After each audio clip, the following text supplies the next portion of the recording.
ही बातमी आहे राज्याच्या राजकारणामध्ये खळबळ उडवून देणारी। कारण आगामी स्थानिक स्वराज्य संस्थांच्या निवडणुकीच्या पार्श्वभूमीवर नाशिकमध्ये ठाकरेंच्या शिवसेनेला पुन्हा खिंडार पडण्याची चिन्ह आहेत। ठाकरे सेनेच्या नेत्यानं एक मोठा गौप्यस्फोट केला आणि ज्यामुळे ठाकरे सेनेला मोठं खिंडार पडणार आहे। नेमकं असं काय झालं की नाशिकमधले शिवसैनिक नाराज झालेले आहेत? पाहूयात सविस्तर या स्पेशल रिपोर्टमध्ये। निवडणुकीच्या तोंडावर ठाकरेंना धक्का। नाशिकमध्ये ठाकरे गटाला खिंडार। सेना नेत्याची उघड उघड नाराजी। आगामी स्थानिक स्वराज्य संस्थांच्या निवडणुकीवर ठाकरे गटाला लागलेली गळती काही थांबायचं नाव घेत नाही। ठाकरे गटातील अनेकांनी शिंदेंच्या शिवसेनेत प्रवेश करत शिंदेंची घरोबा केलाय। त्यावेळी एकट्यानं खिंड लढवणाऱ्या सुधाकर बडगुजर यांच्या एका वक्तव्यानं ठाकरे गटात खळबळ माजली आहे। विशेष म्हणजे एक दिवस आधीच सुधाकर बडगुजर यांनी नाशिक दौऱ्यावर असलेल्या मुख्यमंत्री देवेंद्र फडणवीसांची भेट घेतली। या भेटीनं राजकीय चर्चांना उधाण आलं होतं। आपली नाराजी जाहीरपणे उघड करत बडगुजर यांनी पक्षाला आणखीन एक धक्का दिला। संकटातून बदल करत असताना एक अविश्वासाचं वातावरण निर्माण झालं आणि जे बदल झाले ते त्यामुळे अनेक 10-12 लोक नाराज झाले आणि तिथून मग नाराजीचा सूर हा आजपर्यंत तरी आहे। नाराजी दूर करण्याचा प्रयत्न आम्ही सातत्याने करत आहोत, परंतु विलास शिंदे सारखा महानगर प्रमुख ज्यावेळेस राजाभाऊ लोकसभेचे उमेदवार झाले त्यावेळेस विलास शिंदे असेल मी असेल। कोण आहेत सुधाकर बडगुजर? शिवसेना ठाकरे गटाचे उपनेते आहेत। लोकसभा निवडणुकीच्या वेळेस एकट्यानं खिंड लढवत त्यांनी पक्षाचा एक खासदार निवडून आणला होता। विधानसभा निवडणुकीत बडगुजर यांचा पराभव झाला। 1993च्या बॉम्बस्फोटातील आरोपी सलीम कुत्तासोबतच्या पार्टीचा बडगुजर यांचा व्हिडिओ समोर आल्यानंतर खळबळ माजली। महापालिकेत शिवसेना नगरसेवक असताना स्वतःच्या कंपनीला ठेका दिल्याप्रकरणी त्यांची एसीबी कडून चौकशी झाली। ऐन विधानसभा निवडणुकीदरम्यान जीवघेणा हल्ला केल्याप्रकरणी बडगुजरांचा मुलगा दीपक बडगुजर याच्यावर मोक्कांतर्गत कारवाई झाली। विधानसभा निवडणुकीत महाविकास आघाडीचा झालेला पराभव आणि महायुतीची एकहाती आलेली सत्ता यामुळे अडचणीत आलेले बडगुजर यांच्या पक्ष सोडणार असल्याच्या चर्चा या अधूनमधून होत होत्या। आता थेट बडगुजर यांनीच पक्ष संघटनेतील बदलावेळी आपल्याला विश्वासात न घेतल्याचं जाहीरपणे म्हटलं। त्यांचं हे वक्तव्य म्हणजे पक्ष सोडण्याचे संकेत दिले असल्याची चर्चा आहे। शिवसेना ठाकरे गटाचे नेते या प्रकरणी सारवासारव करण्याचा प्रयत्न करत असले तरी ठाकरे गटात काही आलबेल नाही हेच सिद्ध झालंय। त्यांच्या मुलावर आणि त्यांच्यावर वैयक्तिक ज्या कारवाया झाल्या होत्या त्यामुळे ते डिस्टर्ब झालेले होते आणि डिस्टर्ब झाल्यानंतर त्यांनी माननीय उद्धवजी ठाकरे आणि संजयजी राऊत यांना जाऊन त्यांनी स्वतःहून सांगितलं की साहेब सध्या नाशिकची परिस्थिती खराब आहे आणि मी सध्या डिस्टर्ब आहे, तर माझ्या जागेवर कोणाला तरी सध्या तात्पुरता नेमणूक करण्यात यावं। आणि त्यांच्या विनंतीनुसारच माननीय उद्धवजी ठाकरे यांनी त्यांच्या जिल्हाप्रमुख पद काढून DG सूर्यवंशी यांना जिल्हाप्रमुख दिलं होतं। त्याच्यामुळे नाराजीचा काही संबंधच उरत नाही। विशेष म्हणजे जे महानगर प्रमुख विलास शिंदे नाराज असल्याचं बडगुजर यांनी म्हटलंय त्या विलास शिंदेंच्या कन्येच्या विवाह सोहळ्याला अवघ्या काही मिनिटांची उपस्थिती लावण्यासाठी उपमुख्यमंत्री एकनाथ शिंदे खास मुंबईहून विमानानं आले होते। त्यांची ही उपस्थिती राजकीय घडामोडींचे संकेत देणारी होती आणि खास करून विलास शिंदे यांच्या आग्रहामुळे शिंदेला भेटायला येणार। ऐन महापालिका निवडणुकीच्या पार्श्वभूमीवर शिवसेनेचे उपनेते बडगुजर आणि महानगर प्रमुख विलास शिंदे हे दोघेही नाराज असल्याच्या बातम्या बाहेर आल्या आहेत। त्यामुळे येत्या काळात बडगुजर यांच्यासह महानगर प्रमुख विलास शिंदे आणि अन्य पदाधिकारी पक्षातून बाहेर पडले तर उद्धव ठाकरेंना हा मोठा राजकीय धक्का मानला जाईल। अभिजित सोनावणे, साम टीव्ही मराठी, नाशिक।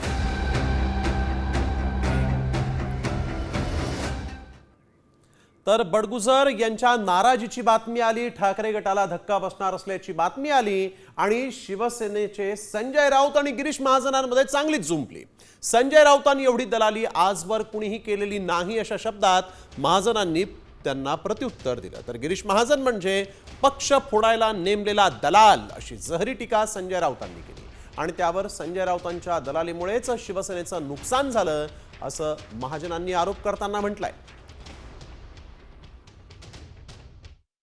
हातात पोलीस आहेत, पैसे आहेत प्रचंड, टेंडरबाजीतून, खंडणीतून, आणि त्या ताकदीवर लोकांना धमक्या देऊन पक्ष फोडायचे.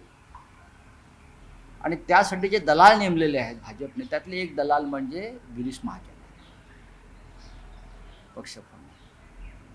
मला त्यांच्याविषयी का फार बोलावं असं वाटत नाही.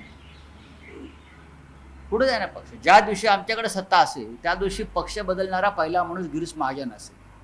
उद्धवजींना त्यांच्या शिवसेनेला त्या ठिकाणी शरद पवार साहेबांच्या मांडीवरून बसवलं, काँग्रेसच्या मांडीवरून बसवलं आणि त्यामध्ये जी दलाली केली तेवढी दलाली तर मला वाटतं आजपर्यंत कोणी केलेली नसेल. आणि आपल्याला माहिती आहे, दलालीचा विषय कराल तर गोरेगावच्या पत्रसाळीमध्ये आपण काय केलं, किती दिवस जेलमध्ये राहिलात, ते मला बोलायला लावू नका. आणि मला वाटतं जर उद्धवजींनी यांना जर आवडलं नाही तर पुढे कोणीही यांच्याकडे राहणार नाही. सगळी अगदी जमीनदोस्त शिवसेना होणार आहे. एकीकडे ठाकरेंना पदाधिकारी सोडून जात असल्याची चर्चा आहे, तर दुसरीकडे ठाकरेंचे दुरावलेले बंधू हे एकत्र येणार असल्याचीही चर्चा आहे.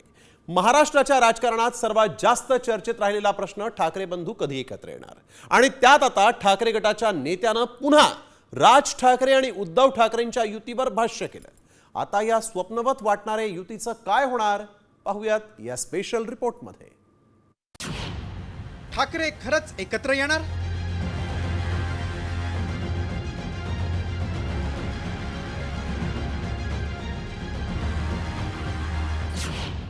साथ प्रतिसाद की वाद भरमसाठ?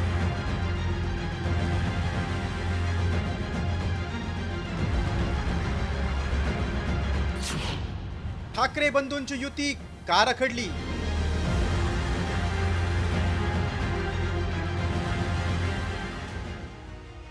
ठाकरे बंधू एकत्र येणार का अशी उत्सुकता साऱ्या महाराष्ट्राला लागली होती.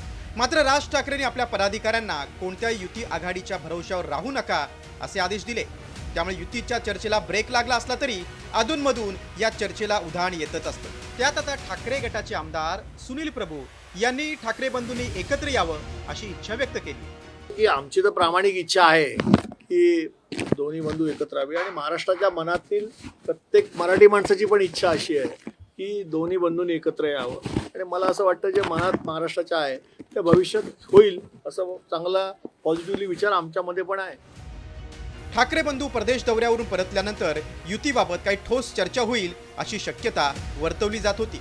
त्यात उद्धव ठाकरेंच्या पक्षातील नेत्यांनी ठाकरेंच्या एकत्र येण्यावरून वारंवार भाष्य केलं. मात्र उद्धव ठाकरेंनी भर सभेत राज ठाकरेंना साथ घातल्यानंतर पुन्हा कधीही युतीबाबत शब्द काढलेला नाही. तर दुसरीकडे राज ठाकरेही मौन बाळगून आहेत. त्यात उद्धव ठाकरेंकडून युतीचा प्रस्ताव आलेला नसल्याचं मनसेकडून सांगण्यात आलंय. आमच्याकडे कुठला अजून प्रस्ताव माझ्या माहितीप्रमाणे तरी आला नाही. आला तर त्याच्यावर निर्णय राजसाहेब घेतील. साथ प्रतिसाद ते शिंदे सेनेसोबत युती अशा अनेक चर्चा ठाकरे बंधूंच्या युतीच्या अनुषंगानं समोर आल्या. मात्र महाराष्ट्र मोठा असल्याचं सांगणारे ठाकरे बंधू खरंच एकत्र येतील का असा प्रश्न आता महाराष्ट्राला पडलाय. अर्थात या प्रश्नाचं खरं उत्तर ठाकरे बंधूच देऊ शकतील. ब्युरो रिपोर्ट, साम टीव्ही न्यूज. तर वळूया पुढील बातमीकडे. उपमुख्यमंत्री एकनाथ शिंदे यांनी मुंबईतील सह्याद्री अतिथीगृहावर शिवसेनेच्या मंत्र्यांची एक बैठक घेतली आणि यावेळेस प्रत्येक खात्याचा आढावा घेत असताना शिंदेंच्या मंत्र्यांनी उपमुख्यमंत्री अजित पवार यांच्याबाबतची नाराजी बोलून दाखवली. त्यामुळे शिवसेनेचे सगळे मंत्री अजित पवारांवर नाराज असल्याचं समोर आलं. अजित पवार आमची विकास कामं थांबवतात अशी तक्रार शिवसेनेच्या मंत्र्यांनी एकनाथ शिंदेंकडे केली. आम्हाला निधी दिला जात नाही तर आम्ही काम कसं करणार असा सवालही त्यांनी उपस्थित केला आहे. त्यामुळे आता शिंदेचे आमदार काय भूमिका घेतात आणि शिंदे त्यावर काय निर्णय घेतात हे पाहणं महत्त्वाचं ठरणार आहे. वळूया पुढील बातमीकडे. सुप्रीम कोर्टाच्या आदेशानंतर अजूनही स्थानिक स्वराज्य संस्था निवडणुकांसंदर्भात आयोगाकडून अधिसूचना काढण्यात आलेली नाही. कोर्टानं 6 मे रोजी 28 दिवसात अधिसूचना जाहीर करण्याचे निर्देश दिले होते. ही मुदत 2 जूनलाच संपलेली आहे. त्यामुळे या आठवड्यात निवडणुकीची अधिसूचना काढण्याची शक्यता आहे. अधिसूचना काढली नाही तर निवडणूक आयोगाला मुदतवाढीसाठी सुप्रीम कोर्टात अर्ज करावा लागेल. तर ह्या आठवड्यात राज्य सरकारला हे नोटिफिकेशन काढावं लागेल. ते बांधील आहेत ते काढायला. नाहीतर सुप्रीम कोर्टात राज्य सरकारला एक अर्ज करावा लागेल ज्याच्यात ते सांगू शकतात की काही कारणास्तव ते नोटिफिकेशन काढू शकत नाहीये किंवा निवडणुका वेळेत घेऊ शकत नाहीयेत. आणि जस्टिस सूर्यकांत ज्यांनी ऑर्डर पास केली आहे ते पण कोर्ट नंबर 2 मध्ये बसलेले आहेत. तर त्यांच्यासमोर राज्य सरकारला हा अर्ज तत्काळ करावा लागेल, नाहीतर त्यांना वेळपत्रक काढावं लागेल. आणि ह्या शुक्रवारच्या आत राज्य सरकारला याच्यात पुढचं पाऊल घ्यावं लागेल. यानंतर वळूया पुढील महत्त्वाच्या बातमीकडे. बहुचर्चित बातमी वैष्णवी हगवणेची. कारण वैष्णवीच्या आत्महत्या प्रकरणाला आता एक नवं वळण मिळालेलं आहे. आता फॉरेन्सिक रिपोर्ट वैष्णवीच्या आत्महत्येचं रहस्य उलगडणार आहे. हे रहस्य नेमकं कसं उलगडलं जाऊ शकतं पाहूयात सविस्तर या विशेष रिपोर्टमधून. वैष्णवी आत्महत्या प्रकरणाला नवं वळण.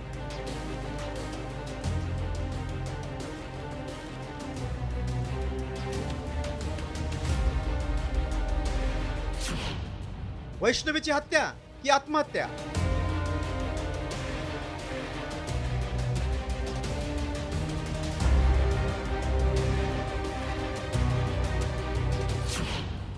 वैष्णवीच्या मृत्यूचं कोडं सुटणार?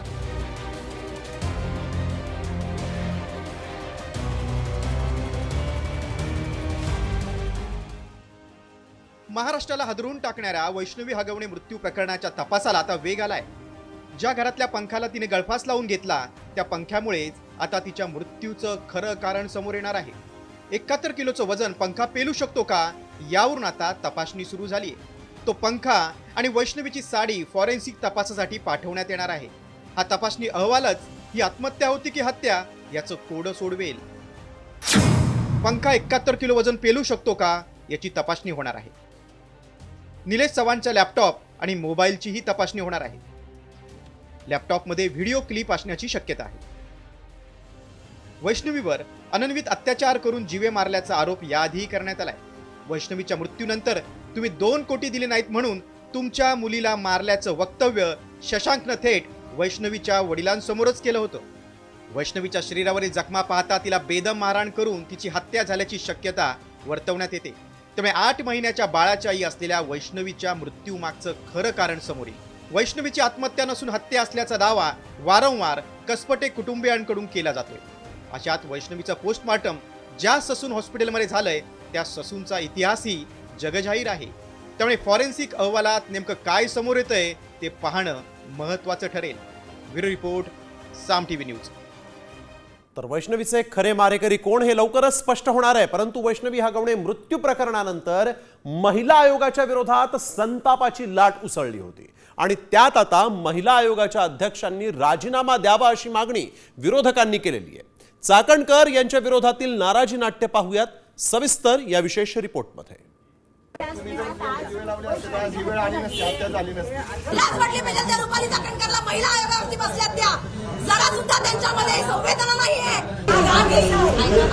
गेल्या काही दिवसांपासून असाच संताप महिला आयोगाच्या अध्यक्षा रुपाली चाकणकर यांच्या विरोधात राज्यभर व्यक्त केला जातोय. आणि या संतापाला कारण ठरलंय वैष्णवी हगवणे मृत्यू प्रकरण. हगवणेंच्या मोठ्या सुनेनं केलेल्या तक्रारीवर आयोगानं वेळीच कारवाई केली असती तर वैष्णवीचा जीव वाचला असता अशी चर्चा सुरू झाली.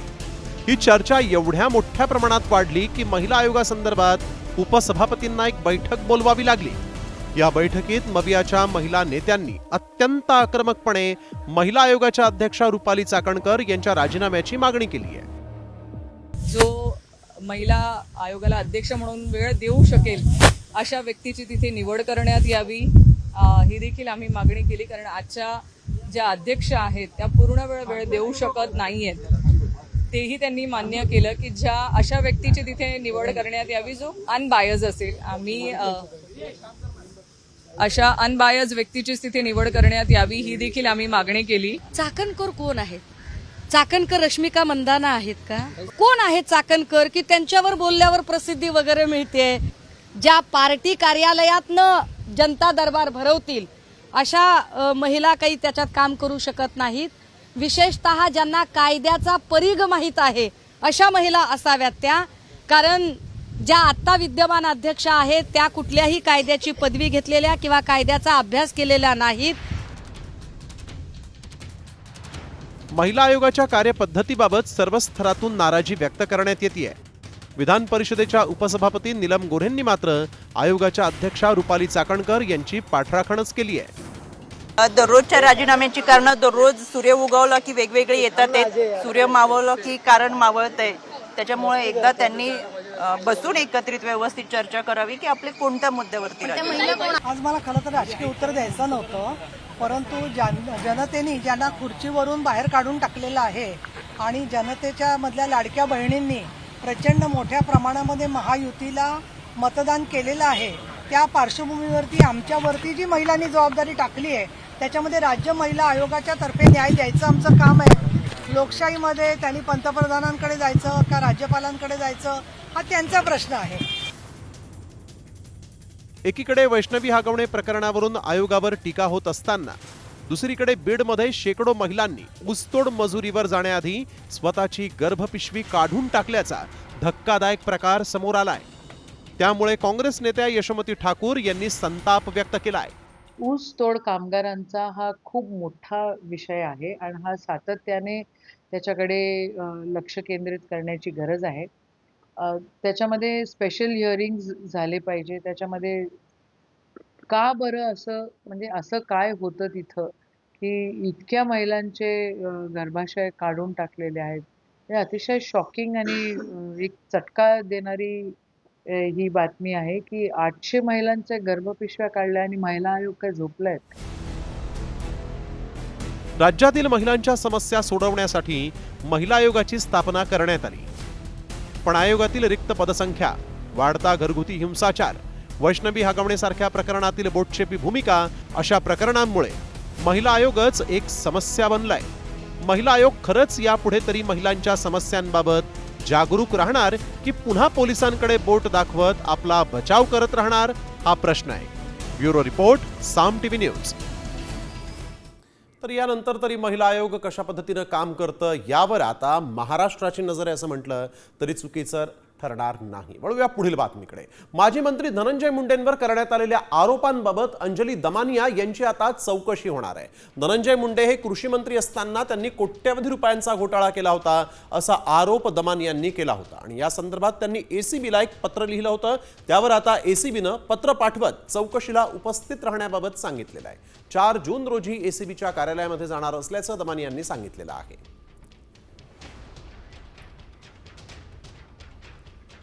पुढील बातमी देखील मुंडे बंधू भगिनींचीच आहे, कारण परळीच्या गोपीनाथ गडावर तब्बल 11 वर्षांनंतर मुंडे भावंड एकत्र आले आणि त्यामुळे बीडमधल्या भाजप आणि राष्ट्रवादीच्या कार्यकर्त्यांचं लक्ष आजच्या या कार्यक्रमाकडे लागलं होतं. दिवंगत माजी केंद्रीय मंत्री गोपीनाथ मुंडे यांच्या पुण्यतिथीच्या निमित्तानं सालाबादाप्रमाणे पंकजा मुंडे गोपीनाथ गडावर अभिवादन करण्यासाठी गेल्या होत्या. त्यांच्यासोबत धनंजय मुंडे देखील गडावर हजर होते. त्यामुळे सर्वांचं लक्ष या कार्यक्रमाकडे लागलं होतं.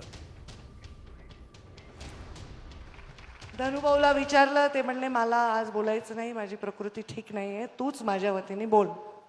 प्रीतमताईंचं नेहमीच अडचण अशी होते की 3 जूनला त्या फार भावूक असतात आणि म्हणजे मी जरा जास्त निबर का काय वाटायला लागले मला, पण तसं नाही. माझ्या भावंडांनी मला सांगितलं तू आमच्या वतीने बोल. मी गेले 11 वर्ष झाले या मंचावर बोलतच आहे.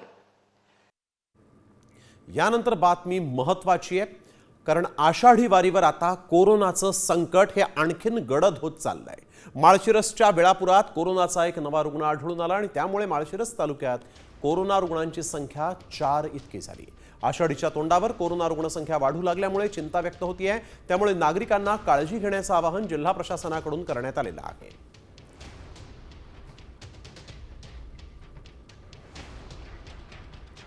नागपुरात कोरोनाचे 2 नवे रुग्ण आढळून आलेले आहेत. नागपूरमध्ये जानेवारी ते एप्रिलच्या तुलनेत मे महिन्यामध्ये कोरोना रुग्णांच्या संख्येत किंचित वाढ झाली होती. मे महिन्यात 10 कोरोना रुग्णांची नोंद झाली आणि यावर्षी एकूण 13 कोरोना रुग्णांची नोंद झालेली असून 11 रुग्ण उपचारानंतर बरेही झाले आहेत. ताप, घसा दुखणं किंवा घसा खवखवणं यांसारखी लक्षणं 48 तासानंतर कायम असल्यास डॉक्टरांचा सल्ला घेण्याच्या सूचना पालिकेच्या आरोग्य विभागाकडून देण्यात आलेल्या आहेत. तर देशभरात कोरोना रुग्णांच्या संख्येत दररोज झपाट्यानं वाढ होतीये. सक्रिय रुग्णांची संख्या ही 4,000 गेलेली आहे आणि त्यामुळे केंद्र सरकारकडून देखील आता मार्गदर्शक सूचना जारी करण्यात आलेल्या आहेत. नेमक्या या मार्गदर्शक सूचना काय आहेत आणि आपण आपली काळजी कशी घ्यावी पाहूयात या स्पेशल रिपोर्टमध्ये. केंद्राकडून कोरोना अलर्ट, मार्गदर्शक सूचना जाहीर. देशात 4,000 रुग्ण. देशभरात कोरोना संसर्गामध्ये वाढ होतीये. देशात 4,000 रुग्णसंख्या पोहोचली आहे. त्यामुळे प्रत्येक राज्यातील आरोग्य यंत्रणा सतर्क झाली आहे. या पार्श्वभूमीवर केंद्र सरकारनं मार्गदर्शक सूचना जाहीर केल्या आहेत. या मार्गदर्शक सूचनांच्या कार्यवाहीसाठी महाराष्ट्रातील आरोग्य विभागानं पाऊल उचललंय. कारण राज्यातही पॉझिटिव्ह रुग्णांची संख्या 500 झाली आहे. आरोग्य यंत्रणेनं सज्जतेचा आढावा घेण्यास सुरुवात केली आहे. वृद्ध आणि रोगप्रतिकार शक्ती कमी असलेल्यांनी मास्क वापरावा. श्वसन विकाराच्या रुग्णांवर बारकाईनं लक्ष ठेवा, सर्वेक्षण करा. पॉझिटिव्ह रुग्णांचे नमुने विषाणूचा प्रकार ओळखण्यासाठी तपासणीसाठी पाठवा. राज्यभरात रुग्णालयांच्या तयारीचा आढावा घेण्याचे निर्देश देण्यात आले. ऑक्सिजन, पीपीई किट, व्हेंटिलेटर पुरेशा प्रमाणात उपलब्ध ठेवण्याच्या सूचनाही देण्यात आल्या. केंद्राकडून परदेशातील प्रवासाबाबतीतही सूचना देण्यात आल्या. 5 देशांमध्ये प्रवास करणं टाळा असा इशारा तज्ज्ञांनी दिलाय. चीन, सिंगापूर, तैवान, हाँगकाँग, अमेरिका या देशात कोरोना रुग्णांमध्ये वाढ होतीये. त्यामुळे तिथं प्रवास टाळा. जर प्रवास अत्यावश्यक असेल तर कोरोना प्रतिबंधात्मक नियमांचं पालन करण्याचा सल्ला केंद्र सरकारकडून देण्यात आलाय. राज्यातही मुंबई, पुण्यातील वाढती रुग्णसंख्या चिंतेची बाब आहे. या दोन्ही महत्त्वाच्या शहरांमध्ये एकूण रुग्णसंख्या 50च्या वर गेली आहे. उपराजधानी नागपुरातही आतापर्यंत 13 रुग्णांची नोंद झाली आहे. त्यामुळे ताप, घसा दुखणं किंवा खवखवणं यासारखी लक्षणं 48 तासांनंतरही कायम असल्यास डॉक्टरांचा सल्ला घेण्याची सूचना आरोग्य विभागानं केली आहे. सध्या तरी कोरोनाचं संकट रोखण्यासाठी मास्क वापरणं, अंतर राखणं यासारखे उपाय अंगीकारणं हिताचं आहे. ब्युरो रिपोर्ट, साम टीव्ही न्यूज. तर एकीकडे मास्क घाला, सुरक्षित अंतर राखा अशा सूचना दिल्या जात आहेत, तर दुसरीकडे पुण्यातल्या सीझन मॉलमध्ये चेंगराचेंगरीची स्थिती निर्माण झाली होती. होय, सेलिब्रिटींना पाहण्यासाठी इथं तुफान गर्दी झाली. या गर्दीतून नागरिकांना बाहेर पडणंही अवघड झालं होतं आणि त्यामुळे या गर्दीला थेट अभिनेता अक्षय कुमारनंच आवाहन केलं. लहान मुलं आणि महिला असल्यामुळे धक्काबुक्की अजिबात करू नका असं आवाहन अक्षय कुमारला करावं लागलं. Oh my God! 3, 2, 1, and houseful, houseful, houseful, houseful. क्या बात है सर? लोगों से दरखास्त है, हाथ जोड़ के विनती करता हूँ, यहाँ औरतें हैं, प्लीज धक्का धुक्की मत करिए. यहाँ औरतें हैं, बच्चे हैं, धक्का धुक्की मत करिए. आपके हाथ जोड़ के विनती करता हूँ. तर वळूया पुढील महत्त्वाच्या बातमीकडे. हृदयरोगग्रस्तांना पेसमेकर म्हणजे नवसंजीवनी असते. आगपेटी इतका पेसमेकर आजपर्यंत हृदयरोगींसाठी वापरला जात होता, परंतु आता नव्यानं आलेल्या पेसमेकरनं हृदयरोगग्रस्तांना एक मोठा दिलासा मिळणार आहे. हा नवा पेसमेकर कसा आहे पाहूयात या रिपोर्टमध्ये.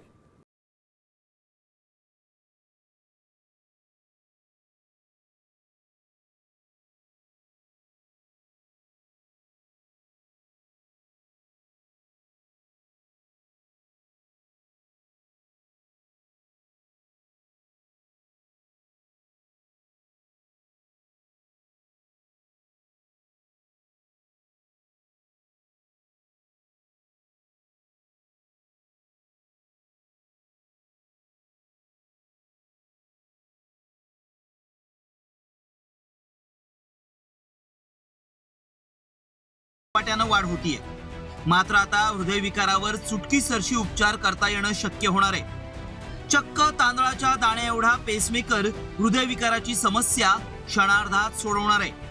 हा पेसमेकर हृदयविकाराची समस्या कशी सोडवेल पाहूया. नॉर्थ वेस्टर्न विद्यापीठातल्या तज्ज्ञांकडून हा पेसमेकर विकसित करण्यात आलाय.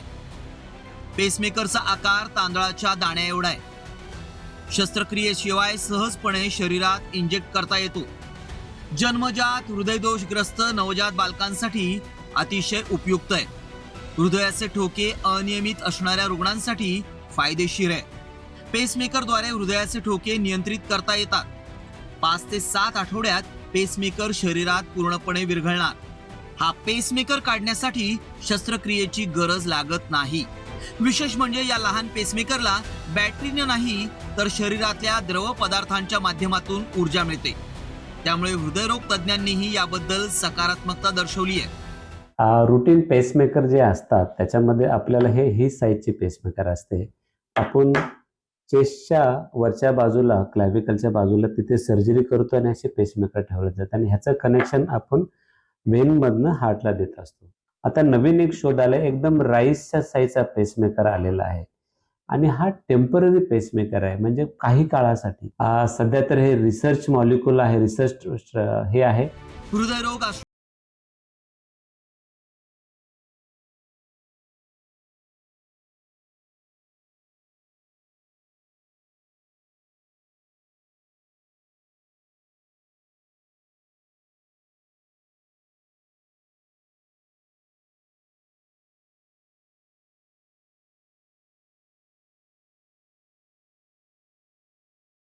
या बातमीनंतर आता लाडक्या बहिणींसाठी एक आनंदाची बातमी आहे, कारण लवकरच लाडक्या बहिणींना मे महिन्याचा हप्ताही मिळणार आहे अशी माहिती समोर आलेली आहे. मंत्री आदित्य तटकर यांनी ही माहिती दिली आहे. दरम्यान लाडकी बहीण योजनेसंदर्भात विरोधकांकडून गैरसमज पसरवण्याचा प्रयत्न होतोय, मात्र ही योजना बंद होणार नाही असंही आदित्य तटकर यांनी म्हटलंय.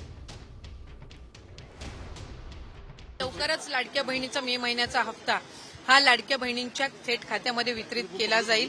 मला आपल्या माध्यमातून सुद्धा सर्व लाडक्या बहिणींना त्या ठिकाणी आश्वासित करायचे की जसं एप्रिल महिन्याचा हप्ता हा त्यांच्या खात्यामध्ये जमा झालेला होता, तसा मे महिन्याचा जो हप्ता आहे तो सुद्धा लवकरच त्यांच्या खात्यामध्ये जमा होणार आहे. तर कॅनरा बँकेमध्ये दरोडा पडला. बँकेतील तब्बल 59 किलो सोनं आणि रोकड लुटून दरोडेखोर फरार झालेत. देशातील ही सगळ्यात मोठी सोन्याची चोरी आहे. मे महिन्याच्या शेवटच्या आठवड्यात चोरांनी कॅनरा बँकेच्या शाखेतून हे सोनं चोरी केलंय. बँकेतील सीसीटीव्ही बंद करून हा दरोडा टाकण्यात आला आणि चोरीनंतर दरोडेखोरांनी काळी जादूही केली आणि या प्रकरणी पोलिसांनी अद्याप कुणालाही अटक केलेली नाही. कर्नाटकातील विजयपुरा जिल्ह्यातल्या मंगोली इथं ही घटना घडली आहे. चोरांनी हे सोनं कसं पळवलं हे पोलिसांना अद्याप कळलेलं नाही. या दरोड्यामध्ये 6 ते 8 लोकांचा सहभाग होता असा संशय. पूर्वनियोजित दरोडा असल्याची माहिती समोर आलेली आहे. त्यामुळे यात बँकेतील कोणी सहभागी आहे का याचाही तपास सुरू आहे.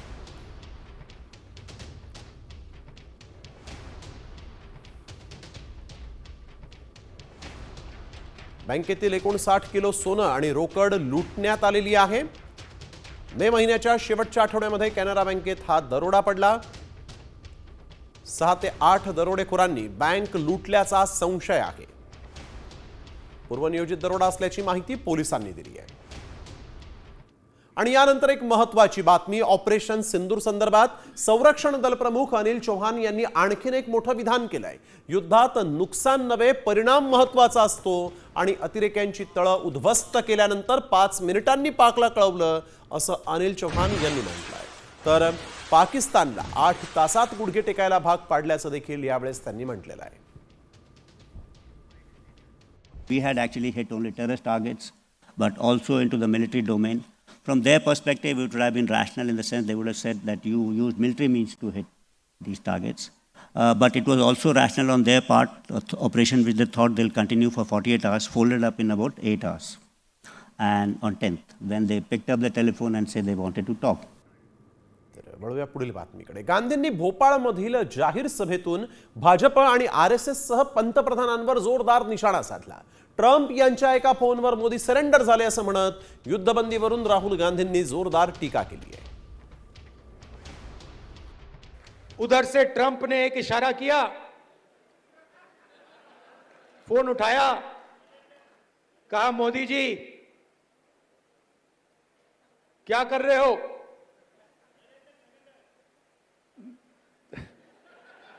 नरेंद्र सरेंडर,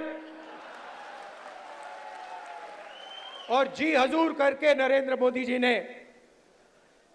ट्रंप के इशारे का पालन किया। तर एक महत्वाची बातमी भारतीयांसाठी, कारण जैश ए मोहम्मद या दहशतवादी संघटनेचा सिनियर कमांडर मौलाना अब्दुल अजीजचा गूढ मृत्यू झालाय। पाकिस्तानातील बहावलपूरमध्ये तो मृतावस्थेत आढळलाय।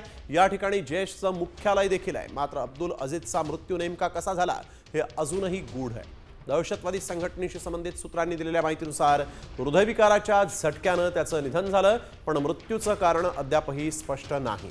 अब्दुल अजीजचा भारताच्या विरोधी कारवायांमध्ये मोठा सहभाग होता। अनेक दहशतवादी हल्ल्यांचाही तो सूत्रधार होता। तर पुढील बातमी देखील पाकिस्तानमधूनच आहे, कारण भूकंपाचा फायदा घेत तुरुंगातून पाकच्या तब्बल 216 कैदी पसार झाले। काल रात्री उशिरा कराचीला भूकंपाचा जोरदार धक्का बसला आणि यावेळेस सुरक्षेसाठी कैद्यांना त्यांच्या बराकीतून बाहेर काढून मुख्य गेटपर्यंत नेण्यात आलं। मात्र याचाच फायदा घेत किमान 216 कैदी पळून गेले। यापैकी 80 पेक्षा अधिक कैद्यांना पुन्हा पकडण्यात आलं, तर अजूनही काही कैदी फरार असल्याची माहिती मिळते।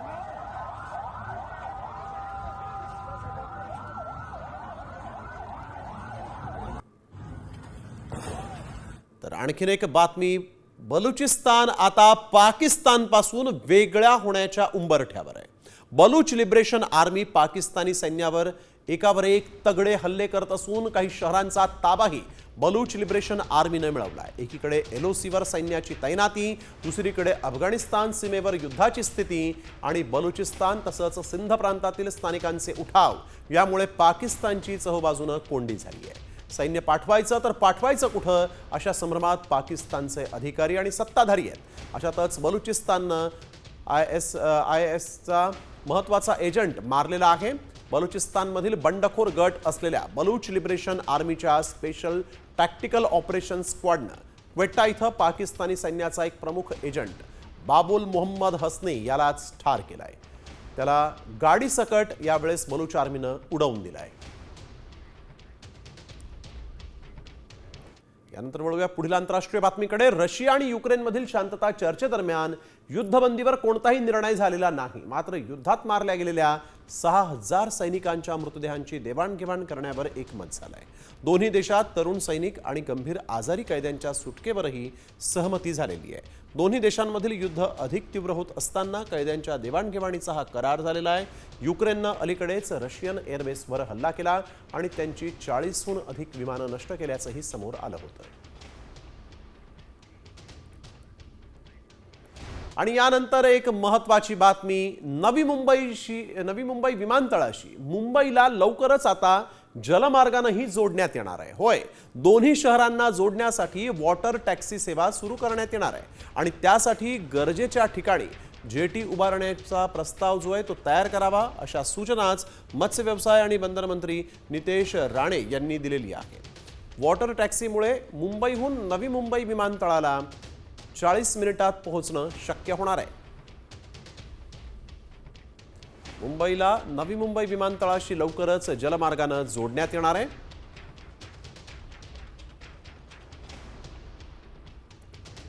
गेटवे ऑफ इंडियावरील रेडिओ जेटी ते नवी मुंबई विमानतळादरम्यान वॉटर टॅक्सी सुरू करण्याचा निर्णय झालेला आहे। गरजेच्या ठिकाणी जेटी उभारण्यासाठी प्रस्ताव तयार करण्याच्या सूचना मंत्री महोदयांनी दिल्या आहेत। तर वॉटर टॅक्सीमुळे मुंबईहून नवी मुंबई विमानतळाला 40 मिनिटांमध्ये पोहोचणं शक्य होईल।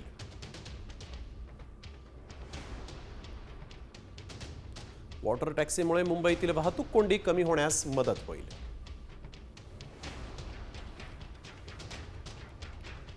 आणि आता मुंबईकरांना मोठा दिलासा देणारी बातमी आहे। मुंबईच्या कुलाबा परिसरात महापालिकेनं 1 जून पासून 10 ठिकाणी पार्किंग सुविधा मोफत देण्याचा निर्णय घेतलेला आहे आणि या निर्णयामुळे स्थानिकांना मोठा दिलासा मिळाला आहे। कुलाबा, फोर्ट, नरिमन पॉइंट आणि कप परेड परिसरातील 10 प्रमुख ठिकाणी आता मोफत पार्किंग करता येणार आहे। या ठिकाणी नवीन निविदा निघेपर्यंत पार्किंग सुविधा ही मोफत असणार आहे। वालचंद हिराचंद मार्ग प्रतितास 50 रुपये मोजावे लागत होते. दक्षिण मुंबईमध्ये पेंट पार्कचा मोठा घोटाळाच होता. रामजीभाई कामानी मार्ग इथं प्रतितास 70 रुपये मोजावे लागायचे. नांगीदास मास्तर लेन मध्ये देखील प्रतितास पार्किंगसाठी 70 रुपये मोजावे लागायचे. आर्निमन सर्कल इथं देखील प्रतितास एका वाहनासाठी 70 रुपये मोजावे लागायचे. आणि आता एक महत्त्वाची बातमी. राज्याच्या पहिल्या महिला मुख्य सचिव सुजाता सौनिक या जून महिन्याच्या अखेरीस सेवानिवृत्त होत आहेत आणि त्यामुळे मंत्रालय प्रशासनाला नव्या मुख्य सचिवांच्या नियुक्तीचे वेध लागले आहेत. अशात संभाव्य नवे मुख्य सचिव म्हणून राजेश कुमार, IS चहल, भूषण गगराणी या अधिकाऱ्यांच्या नावाची चर्चा सुरू झाली आहे. गेल्या वर्षी विधानसभा निवडणुकीच्या तोंडावर सुजाता सौनिक यांनी मुख्य सचिव पदाची सूत्र स्वीकारली. मात्र सौनिक या वयोमानानुसार येत्या 30 जून रोजी सेवानिवृत्त होत आहेत. त्यामुळे मंत्रालयात नव्या मुख्य सचिवांच्या नावाची चर्चा सुरू झाली आहे. तर ही 3 नावं चर्चेत आहेत. त्यामध्ये अतिरिक्त मुख्य सचिव राजेश कुमार, अतिरिक्त मुख्य सचिव IS चहल तसंच BMCचे आयुक्त भूषण गगराणी यांच्या नावाचा समावेश आहे. आणि ही 3 नावं सध्या नवे मुख्य सचिव म्हणून चर्चेत आहेत. आणि आता बातमी नोएडामधून आहे. नोएडामध्ये एक धक्कादायक घटना समोर आलेली आहे. गुंडांनी थारनं एका तरुणाला उडवलं आणि या घटनेचा व्हिडिओ देखील समोर आलेला आहे. इंस्टाग्रामवरील पोस्टवरून झालेल्या वादावरून या तरुणाला मारहाण करण्यात आली आणि त्यानंतर थार या गाडीनं त्याला उडवण्याचा प्रयत्न करण्यात आला. ही धक्कादायक घटना कॅमेऱ्यामध्ये कैद झाली असून या प्रकरणी आरोपींचा पोलीस शोध घेत आहेत. अतिशय धक्कादायक अशी ही घटना आपण बघतोय. कायद्याचा धाक इथं या लोकांना आहे की नाही असाच प्रश्न पडावा अशीच ही घटना आहे.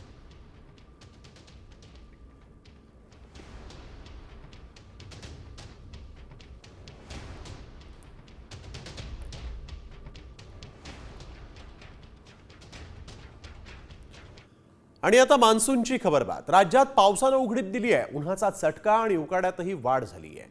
दुसरीकडे विदर्भात पावसाचा येलो अलर्ट जारी करण्यात आलेला आहे. विदर्भातील वर्धा, नागपूर, भंडारा, गोंदिया, चंद्रपूर, गडचिरोली या जिल्ह्यांमध्ये विजांसह वादळी पावसाचा अंदाज आहे. तर मराठवाड्यात तुरळक ठिकाणी विजांसह हलक्या पावसाचा अंदाज हवामान विभागानं वर्तवला आहे. सिंधुदुर्ग जिल्ह्यात जोरदार सरींचीही शक्यता आहे.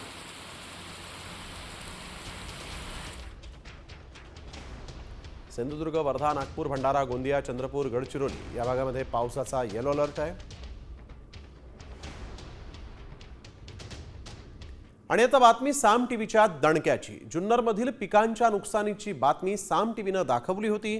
केंद्रीय कृषी मंत्री आज याच भागात होते. मात्र त्यांनी या घटनेकडे पाठ फिरवल्याचं दिसलं. मात्र सामच्या बातमीनंतर कृषी मंत्र्यांनी शेताच्या बांधावर जाऊन यावेळेस पाहणी केली आणि त्यांनी टोमॅटोचा लवकरच पीक विम्यामध्ये समावेश केला जाईल असंही सांगितलं.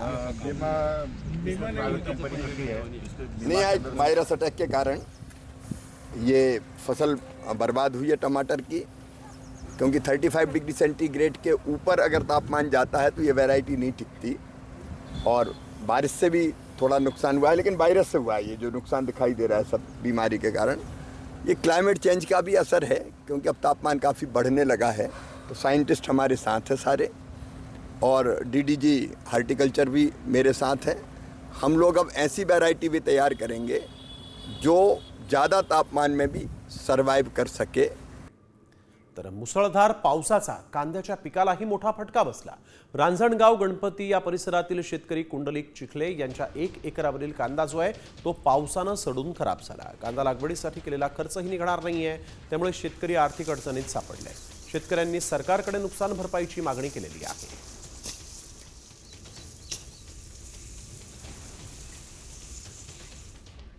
स्वाभिमानी शेतकरी संघटनेचे अध्यक्ष राजू शेट्टींनी कृषी मंत्र्यांवर पुन्हा निशाणा साधला. कृषी मंत्री नाशिक जिल्ह्याचे असून ते शेतकऱ्यांबाबत बेजबाबदार वक्तव्य करण्याचं काही सोडत नाहीयेत. त्यामुळे त्यांना मंत्रिमंडळात ठेवू नका अशी मागणी राजू शेट्टींनी केलेली आहे. एवढं सारं नुकसान होत असताना नाशिक जिल्ह्याचेच कृषी मंत्री असताना त्या कृषी मंत्र्यांनी मात्र बेजबाबदारपणे जे काही वक्तव्य करायचे ते काही सत्र त्यांनी थांबवलेलं नाही आहे. पंचनामे कशाची करायची हे जर का कृषी मंत्र्यांना कळत नसेल आणि मग ढेकळाचे पंचनामे करायचे का, द्राक्षाचे करायचे का, डाळिंबाचे करायचे का, आणखीन करायचे, हा सवाल जर का ते शेतकऱ्यांना जर विचारत असतील तर मला असं वाटतं की फार आधीच आम्ही मागणी केली होती, जेव्हा त्यांनी शेतकऱ्यांची तुलना भिकाऱ्यांच्यावर केली होती त्याचवेळी या माणसाला काही कृषी खात्यात तरी कमीत कमी ठेवू नका असं मी मागणी केली होती. आणि आता मुंबईकरांसाठी एक महत्त्वाची बातमी आहे. मुंबईमध्ये पाणी पुरवठा करणाऱ्या धरणांमधील पाणीसाठ्यात झपाट्यानं घट होतीये. 7 प्रमुख धरणांमधील एकूण पाणीसाठा केवळ 12% पोहोचला आहे. मात्र तरीही मुंबईतील पाणी पुरवठ्यावर परिणाम होणार नसल्याची माहिती मुंबई महापालिकेनं दिली आहे. 31 जुलैपर्यंत पुरेसा पाणीसाठा असल्याचं महापालिकेनं सांगितलेलं आहे.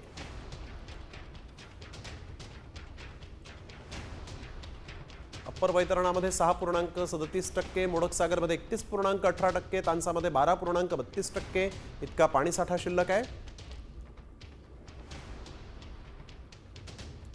तर मध्य वैतरणामध्ये 14.2%, भातसामध्ये 10.52%, विहारमध्ये 31.20%, तुळशीमध्ये 12.89% इतका पाणीसाठा शिल्लक आहे. तर एक महत्त्वाची बातमी, विशाळगडावर बकरी ईद निमित्त कुर्बानीकरिता हायकोर्टानं परवानगी दिलेली आहे. दर्गा ट्रस्ट आणि भाविकांना मुंबई उच्च न्यायालयानं मोठा दिलासा दिलाय. बकरी ईद निमित्त 7 जून आणि त्यानंतर 8 ते 12 जून दरम्यान विशाळगडावर कुर्बानीकरिता हायकोर्टानं सशर्त परवानगी दिलेली आहे. त्यामुळे इथल्या दर्ग्यात 4 दिवस चालणाऱ्या उरूसमध्ये सहभागी होण्याकरिता येणाऱ्या भाविकांना मोठा दिलासा मिळाला आहे. हजरत पीर मलिक रेहान दर्गा ट्रस्टनं या संदर्भात मुंबई उच्च न्यायालयामध्ये याचिका दाखल केली होती. बकरी ईद निमित्त इथं प्राण्यांची कुर्बानी देण्याची परवानगी या याचिकेतून मागण्यात आली होती.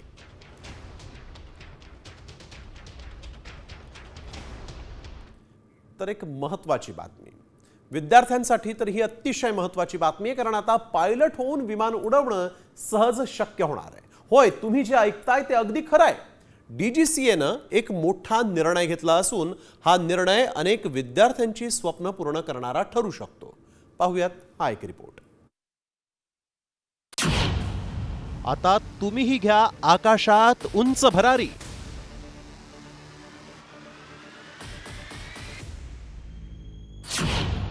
पायलट बनण्याचं स्वप्न आता पूर्ण होणार.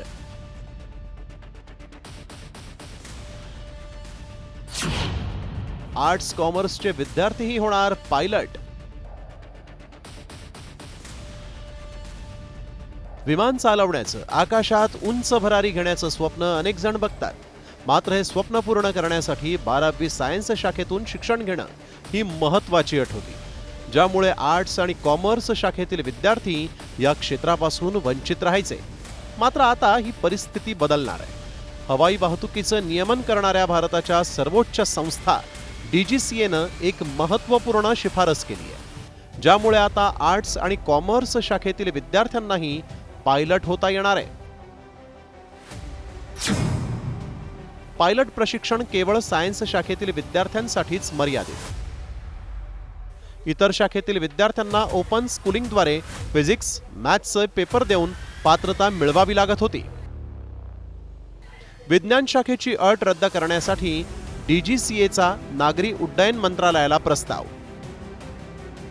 मंजुरी मिळाल्यास कुठल्याही शाखेतील 12वी उत्तीर्ण विद्यार्थी पायलट प्रशिक्षणासाठी अर्ज करू शकणार. महिलांसह ग्रामीण भागातील हजारो विद्यार्थ्यांसाठी एव्हिएशन करिअरचे दरवाजे खुले होणार. DGCAनं या प्रस्तावाला हिरवा कंदील दिल्यानंतर विमान वाहतूक मंत्रालयाच्या अंतिम निर्णयाची अपेक्षा आहे. देशांतर्गत विमान सेवा वाढत असताना प्रशिक्षित पायलटची मागणीही वाढतीये. जर ही शिफारस मंजूर झाली तर पायलट होण्याचं प्रशिक्षण घेणं सोपं होईल.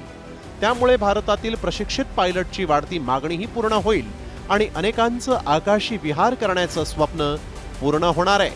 ब्युरो रिपोर्ट, साम TV मराठी.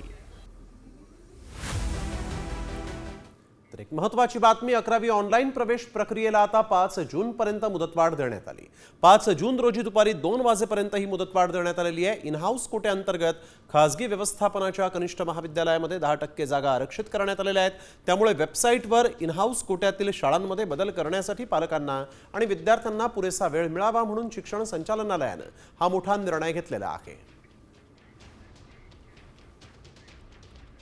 मुंबई विद्यापीठानं 40 लॉ कॉलेजेसला दणका दिला. या महाविद्यालयात पूर्णवेळ मान्यताप्राप्त प्राचार्य आणि प्राध्यापक नसल्यामुळे कारवाई करण्यात आलेली आहे. 1 लाख रुपये दंड आणि यंदाच्या शैक्षणिक वर्षापासून प्रवेश संख्या 0 करण्याचा निर्णय विद्यापीठाच्या व्यवस्थापन परिषदेत नुकताच घेण्यात आलेला आहे. विद्यापीठानं संबंधित महाविद्यालयांना सीईटी कक्षामार्फत राबवण्यात येणाऱ्या प्रवेशांसाठी ना हरकत देण्यासही नकार दिलेला आहे. त्यामुळे या महाविद्यालयांना 3 आणि 5 वर्षीय विधी अभ्यासक्रमांसाठी प्रवेश देता येणार नाही. परिणामी विधी अभ्यासक्रमाच्या जवळपास 4000हून अधिक जागा घटणार आहेत.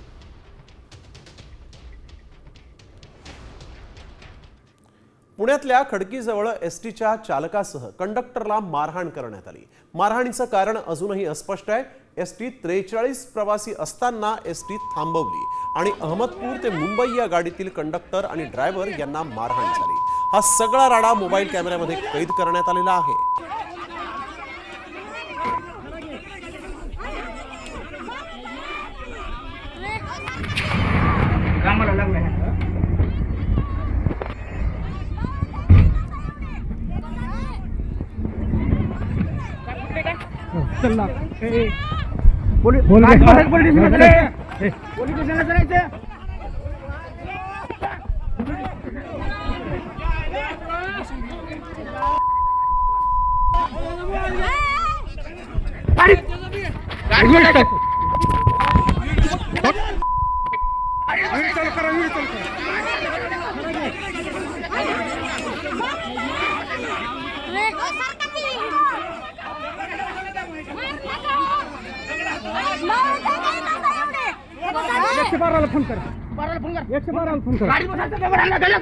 तर पुढील हाणामारीची बातमी आहे सांगलीमधून. एका खासगी हॉस्पिटलची तोडफोड झालेली आहे. विश्रामबाग चौक इथल्या आदित्य हॉस्पिटलची वंचित बहुजन आघाडीनं तोडफोड केली. राज्य कामगार विमा योजना आणि बांधकाम कामगार योजनेअंतर्गत मोफत उपचार असून देखील रुग्णांकडून पैसे घेण्यात येत असल्याचा आरोप यावेळेस वंचितनं केला आहे. तोडफोड करणाऱ्या वंचितच्या कार्यकर्त्यांना पोलिसांनी मग ताब्यात घेतलं.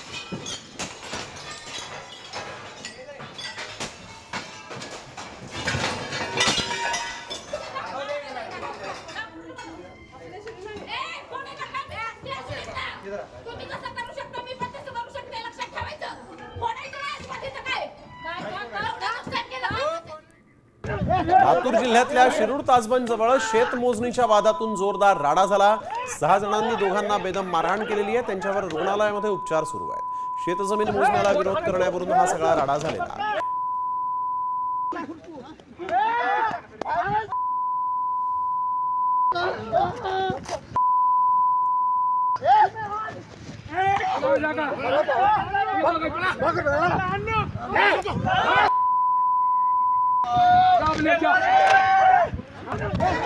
लातूर नंतर बातमी सोलापुरात तुफान राडा झालेला आहे. या ठिकाणी 2 गटात झालेल्या तुंबळ हाणामारीचा व्हिडिओ व्हायरल होतोय. दगडफेक करत रॉड तसंच बॅटच्या साहाय्यानं मारहाण करण्यात आली आहे. यामध्ये 7 जण जखमी झालेले आहेत. दरम्यान पोलिसांनी घटनास्थळी धाव घेत परिस्थिती नियंत्रणात आणली आणि या प्रकरणी 15 जणांच्या विरोधात गुन्हा दाखल करण्यात आलेला आहे.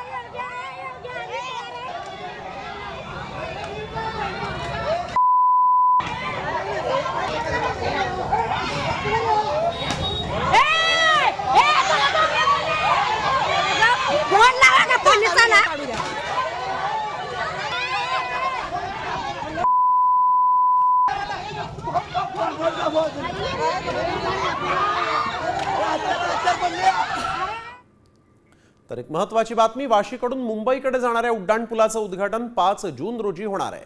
वाशीवरून मुंबईकडे जाणाऱ्या वाशी खाडीवरील पुलाचं काम पूर्ण झालेलं आहे. मुख्यमंत्री देवेंद्र फडणवीसांच्या हस्ते या पुलाचं उद्घाटन करण्यात येणार आहे. हा पूल जो आहे तो 2 किलोमीटर लांबीचा असणार आहे. त्यामुळे आता वाहतूक कोंडी कमी होणार आहे. वाशीकडून मुंबईकडे जाणाऱ्या या पुलाचं काम पूर्ण झालेलं आहे. त्यामुळे 5 जूनला त्याचं उद्घाटन होईल आणि त्यामुळे इथली वाहतूक कोंडीची समस्या सुटणार आहे. आणि आता वेळ झाली आहे व्हायरल सत्याची. 2020 मधील कोरोनाच्या कटू आठवणी कुणीही विसरलेलं नाही. मात्र आता अनेकांच्या मनात पुन्हा धडकी भरली आहे. कारण 2020 सारखी कोरोनाची लाट पुन्हा येणार असा मेसेज व्हायरल होतोय आणि या मेसेजची मग आम्ही पडताळणी केली. तेव्हा काय सत्य समोर आलं पाहूयात. 2020 सारखी कोरोनाची लाट पुन्हा येणार.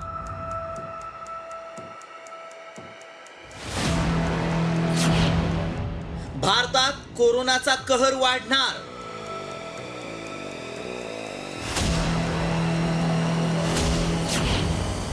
व्हायरल मेसेज मागचं सत्य काय?